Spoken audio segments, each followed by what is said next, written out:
Theater. Visual arts, may photography. Pero, pag sinabi history of art, hindi lang yan nagpa-birthday into one art form. Okay, different art forms. Okay, prehistoric art. Ano ang katalit yung stones? Kaya yung si Flintstones, Stone Age. Hindi naman si Flintstones. Stone Age pala. Ano ba yan? Hindi nyo na nalaman yung si Flintstones. Okay, prehistoric art. So, in prehistoric art, actually this one, hindi naman ito bago sa paninig at paningin. Kasi, card paintings, mostly in caves. Di ba meron din kaya sa paraling panlipunan? Diba? Sa simika, geography, sa science, simika, ganyan. May mga card paintings or card na yung kinard lang nila sa stones. Artwork na kagad yun. So yun, doon. Yan yung prehistoric art. So card paintings and portable sculptures of people or animals are the earliest surviving works of art. Miss now, meron pa ba yan? Makikita namin Yes yung po. prehistoric? Yes. Sa mga kuweba, ma'am. Sa? Kuweba. Sa kuweba. Sa kuweba. Tsaka, yung mga archaeologists, actually, hindi lang naman remains ang kinukuha nila. Once na ano tawag doon? Excavate sila ng mga artifacts, kasama na nakikita nila, of course, kung anong art form ba, ano ba ang life before. Okay? Next one, sa prehistoric buildings such as Stonehenge. Paano nga ba nagawa yan, di ba?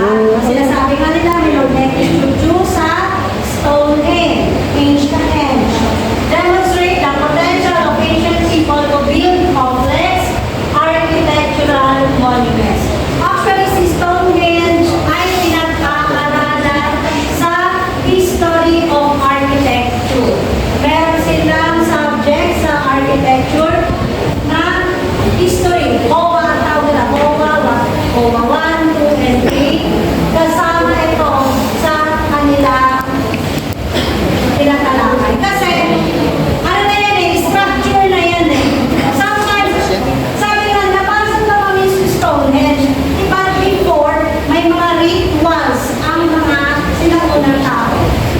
So maybe ginagamit nila ang Stonehenge para sa kanilang pag-aalay, pag-ritual, pag-meeting, kung ano man. So that's why, ano pa rin siya? Structure pa rin siya. Considered a structure and kasama siya sa prehistoric art. Miss, bakit prehistoric art? Hindi naman modern design ang Stonehenge eh. Alam niyo yung Stonehenge? Ay, may patong. Yung mga batong nakaganyan na may nakapatong na Opo, ma'am. ganyan, na parang nakaikot na gano'n, screen yung glass. Tapos pala yung kinuha ko. Alam ko yun. Eh, ganyan, gano'n. Yes, ma'am. Ganyan ka.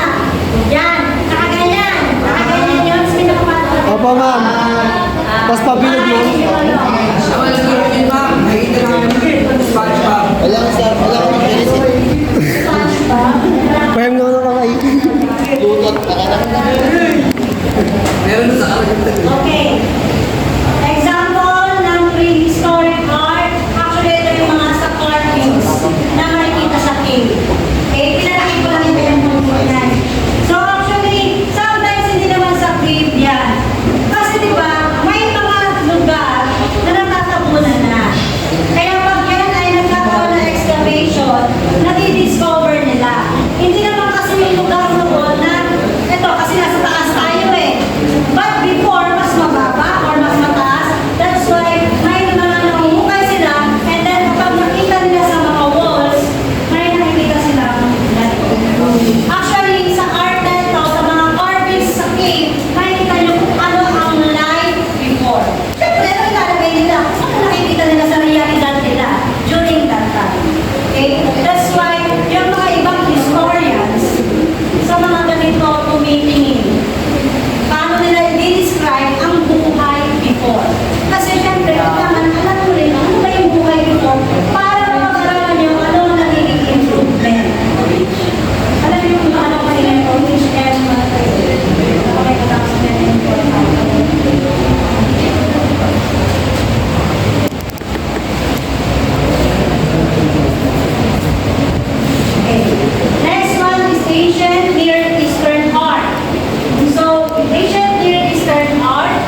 Duda sa'yo? But actually, kasi human physics kasi ito.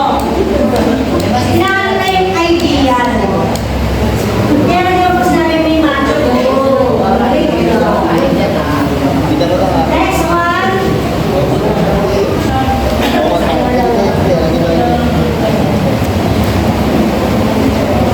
Panay ko na kanina. Okay, Roman R.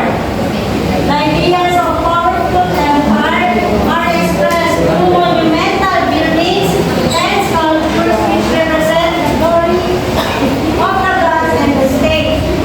Sculptures heavily influenced by Greek art. Kaya yung sa Roman art, minsan parang bakit po parehas sila halos?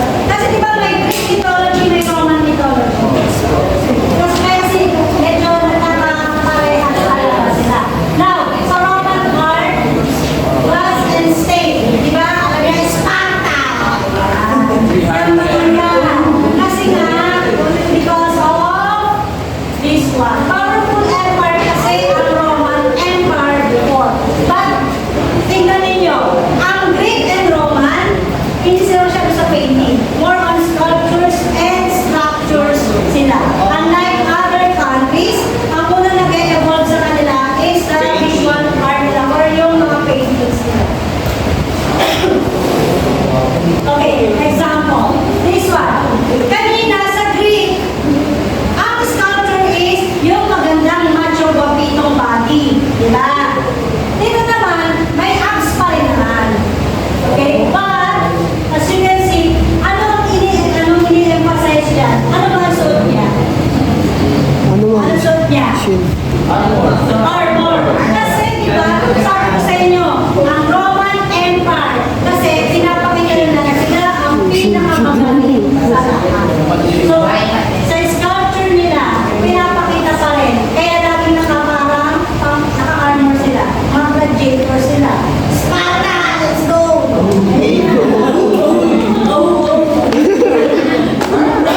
Next, ito yung colors ng kanina. Sabi ko sa'yo, di ba? Ito parehas to eh. Parehas, di ba? Ganyan din sa Greek kanina. Yung details dito, and then this one. Ito yung pabox lang sa Greek. Yan ang difference sa Greek, pabox lang yan. Sa Roman, may Spiral. spiral.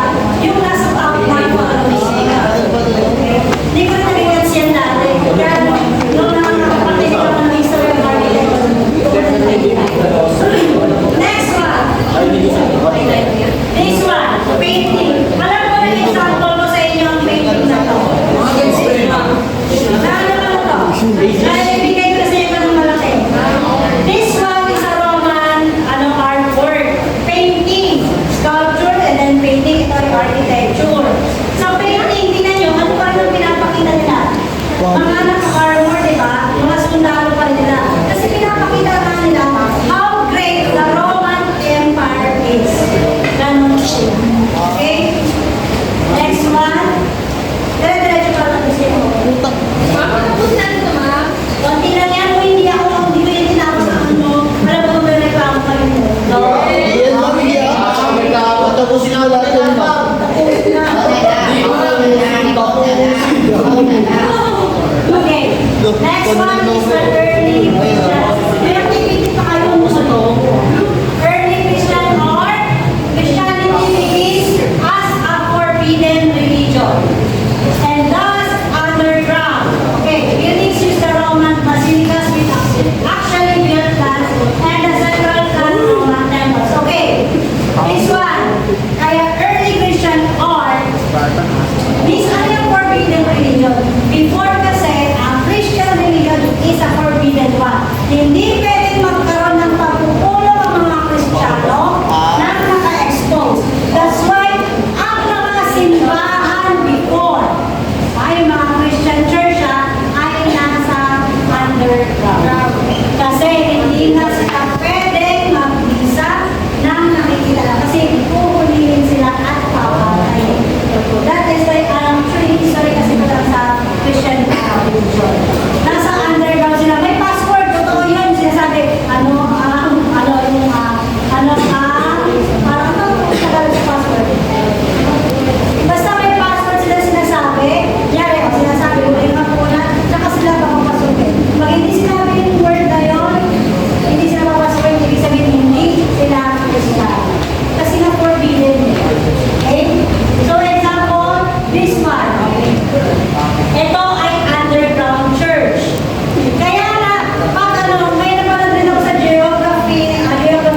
Kala ko ha. Kala mo ha? Kanina pa yan ma'am eh. Oo, kita ko siya. Nabunod ko siya.